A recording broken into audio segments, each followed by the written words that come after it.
TRS వాళ్ళు అడదాం. Sir చెప్పండి.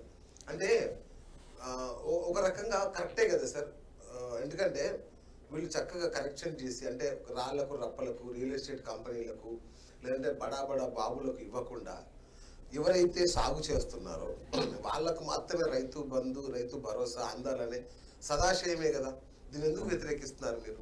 Okay, అందరికీ నమస్కారం.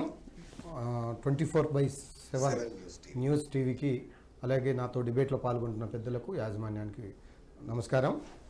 నిజంగా వీళ్ళు ఒకటి కాదు రెండు కాదు, ఈ సంవత్సరం మొత్తం తప్పులు చేసుకుంటూనే పోతున్నారు.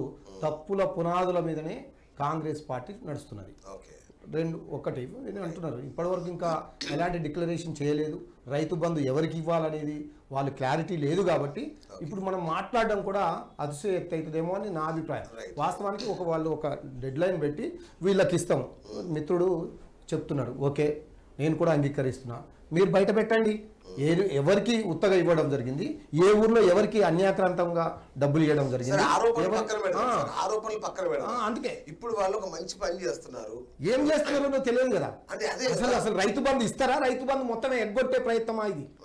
మొత్తం రైతు బంధు అనేది ఉండకూడదు, రైతులు అడుక్కునే వాళ్ళ అని ఒక మంత్రి అన్నారు. మీకు తెలిసిన వ్యక్తే.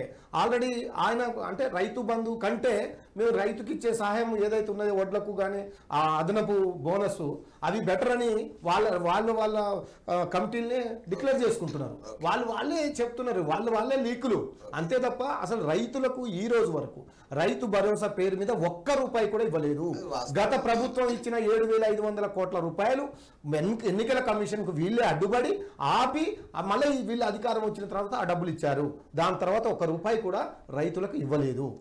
ఒకటి వీళ్ళు అంటున్నారు, ఈ ఏ రైతుకు సాయం చేశారు? రైతు బంధు రైతు రుణమాఫీ అయిపోయిందా లేదా? ఇంతవరకు ఎవరు చెప్పరు. అయిపోయిందని ముఖ్యమంత్రి అంటాడు. కానీ ఎప్పటి వరకు ఇంకా కాలేదంటున్నారు అందరూ. వాళ్ళ మంత్రులతో సహా ముఖ్యమంత్రి ఒక్కడే అయిపోయిందని అంటున్నాడు. కానీ మొన్న 2 లక్షల వరకు కూడా ఇచ్చినాం, ఇక అయిపోయింది, రైతు రుణమాఫీ అనేది క్లియర్ అయిందని అన్నాడు.